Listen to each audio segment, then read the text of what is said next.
नमस्कार, मी किरण. आपण पाहत आहात ग्लोबल महाराष्ट्र 24 न्यूज. आजच्या न्यूज बुलेटिनमध्ये आपलं मनपूर्वक स्वागत. डोंबिवलीतील ओजस हॉस्पिटलमध्ये डोंबिवली पत्रकार संघाचा आरोग्यविषयक वार्तालाप संपन्न. डॉक्टर दीप्ती बडवे यांनी केले महत्त्वाचे आरोग्यविषयक मार्गदर्शन.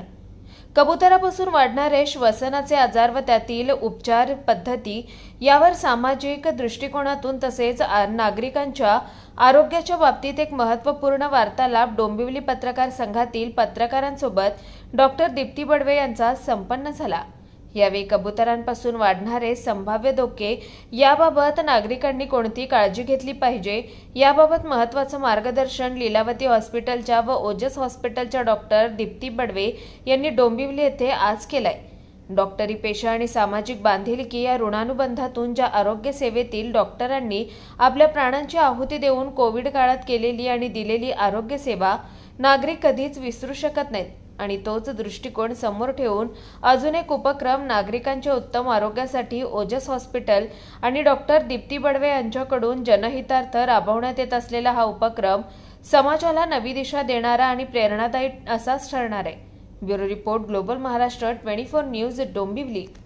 अशाच निरनिराळ्या आणि देशविदेशातील ठळक घडामोडी पाहण्यासाठी ग्लोबल महाराष्ट्र 24 न्यूज वृत्तवाहिनीला सबस्क्राईब करा, लाईक करा, शेअर करा आणि कॉमेंट बॉक्समध्ये आपल्या प्रतिक्रिया देखील नोंद करा आणि पाहत रहा ग्लोबल महाराष्ट्र 24 न्यूज.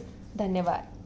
वार्तालाप घेऊन होणारे आजार. मी doctor Deepti Badve, chest physician at Lilavati hospital at Ojas hospital sleep lab Dombivli.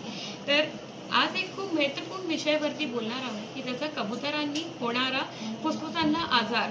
आपण बघितलं असेल की एक खूप आपल्याकडे एक कॉमन प्रॅक्टिस आहे की आपण कबुतरांना दाणा घालतो, आपल्या बाल्कनीमध्ये त्यांच्यासाठी पाणी ठेवतो. आपण जिथे कबूतर खूप असतात आपण तिथे त्यांना दाणा घालायला जातो, पोरांना दाखवायला घेऊन जातो.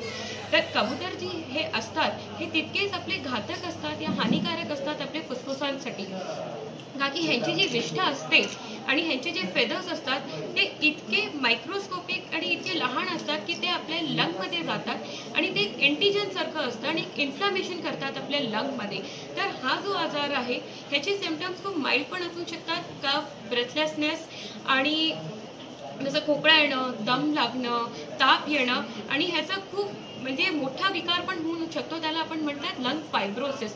त्याला एक आणखी नाव आहे, त्याला आपण म्हणतो हायपर सेन्सिटिव्हिटी न्यूमोनायटिस. तो आजार इतका घातक असतो की त्याला आपल्याला नाहीतर पेशंटला 24 तास ऑक्सिजन लागून शकतो, नाहीतर पेशंटला लंग ट्रान्सप्लांटेशन पण लागून शकतो. तर म्हणून आपण लोकांना हे सांगतो की कबुतरांना थोडंसं त्यांच्याशी डिस्टन्स ठेवायचं. ह्यानी कबुतरांनी फक्त आपल्याला लंग फायब्रोसिसनी आणखीन पण इन्फेक्शन व्हायचे चान्सेस असतात.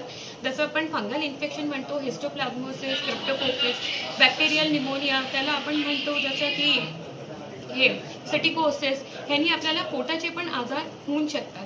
ज्या लोकांना दमा असतो आणि ते हे रेग्युलर कॉन्टॅक्टमध्ये असतात पिजनचे, तर त्यांना दम्याचे पण अटॅक सतत येतात. हा जितका वेळ जितका जास्त एक्सपोजर असतो पिजनशी तितका आजार हा घातक होत जातो तुम्हाला. याची लक्षणे काय आहेत? ह्याचे लक्षणं म्हणजे फार माइल्ड सिम्पटम्स असतात, जसं की खोकळा येणं, दम लागणं, ताप येणं. तर नाहीतर ह्याचे खूप जास्त पण सिम्पटम्स असू शकतात की पेशंटला ऑक्सिजन लागायची गरज पण पडू शकते आणि लंग फायब्रोसिस सारखा आजार पण होऊ शकतो. नागरिकांना काय आवाहन करणार?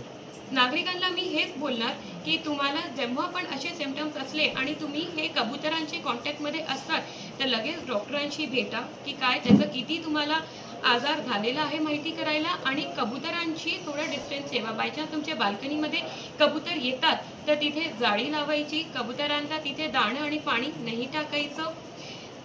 आणि जेव्हा पण कबुतरांचा तुम्ही विष्ठ या फेदर्स साफ करायला जातात तेव्हा मास्क घालून, डिस्पोजेबल ग्लव्स आणि पायामध्ये पण ग्लव्स घालून जायचे साफ करायला. आणि तुम्ही अशी जागी जात असाल की जिथे कबूतर असतात खूप सारे, तिथे दरवेळेस एक मास्क घालून जायचं आणि घरी येऊन ते मास्क बाहेरच टाकून मग आत यायचं.